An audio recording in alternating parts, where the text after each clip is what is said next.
Hola, ¿cómo están? Mi nombre es Mariano Malamud y en la orquesta toco la viola.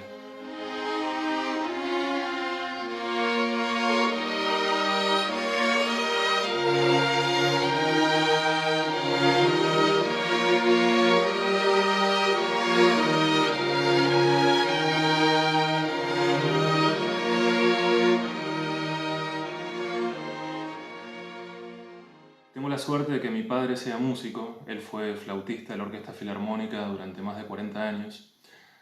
Entonces en casa siempre había música, o él estaba ensayando o estudiando, incluso me llevaba a los ensayos de la orquesta, desde muy temprana edad podía estar dentro de una orquesta.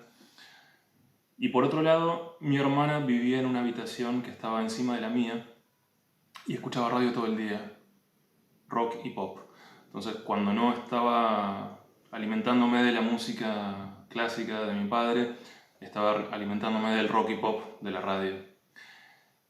Y afortunadamente nunca tuve que pararme frente a la pregunta de qué voy a hacer con mi vida, a qué me voy a dedicar. Simplemente seguía haciendo lo que era natural para mí, que es hacer música, escuchar música, pensar en música. Siempre fue como un juego, algo atractivo para mí, que luego, sin darme cuenta, se convirtió en mi profesión.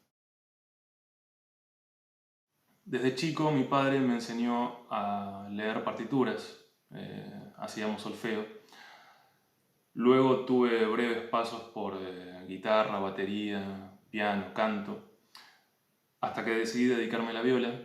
Mientras empezaba el conservatorio, que en ese momento era el Conservatorio Nacional López Buchardo, empezaba clases particulares con Darío Leniame, violista de la Orquesta Filarmónica, y después de varios años con Roberto Reggio, que en su momento era solista de la Orquesta del Teatro Argentino de La Plata y violista del Cuarteto de Cuerdas de la Universidad de La Plata.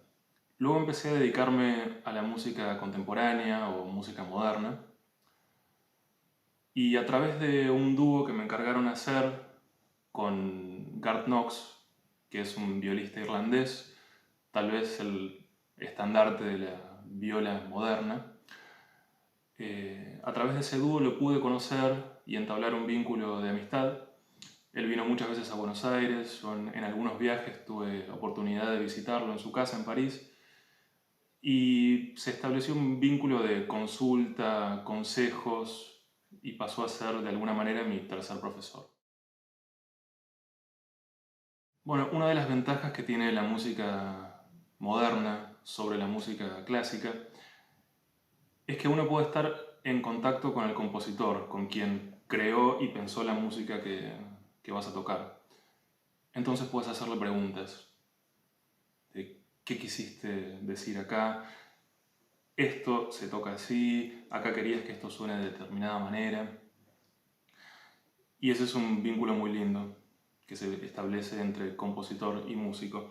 Y en ese sentido tuve mucha suerte de poder trabajar directamente con grandes compositores del siglo XX y de la actualidad. Argentinos, puedo nombrar a Gerardo Gandini, Mauricio Kagel, Mariano Etkin, Francisco Krepfeld, y del exterior, Matthias Spalinger, Alvin Lucier, Simon Steen Andersen. Ingresé a la Orquesta de Cámara del Congreso de la Nación en el año 2015, pasé a formar parte del segundo atril de viola.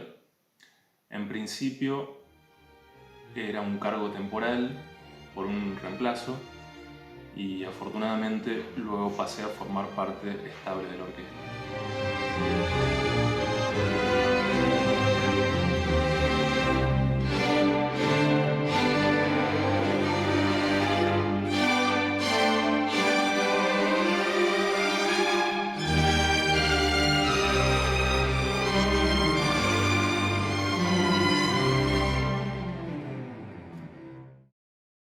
Mis conciertos favoritos son, por un lado, cuando hicimos la obra integral para cuerdas de Alberto Williams, y sobre todo cuando tocamos Noche Transfigurada de Schoenberg, una obra maravillosa del siglo XX.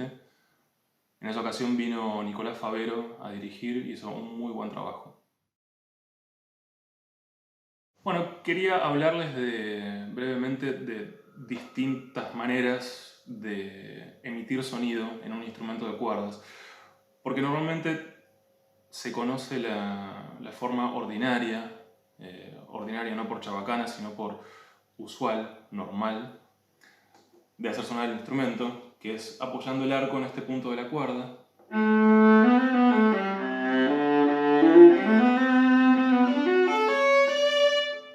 Que es el sonido que se usa normalmente la mayor parte del tiempo en música clásica.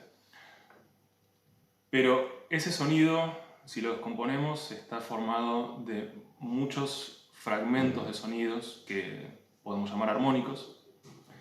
Entonces, ¿qué pasa cuando yo muevo mi arco del punto de la cuerda, que es normal o ordinario, lo muevo hacia lo que nombramos ponticello, cerca del puente? Lo que sucede es que se empiezan a liberar los armónicos superiores y el sonido cambia completamente. Tenemos un sonido más eléctrico o metálico.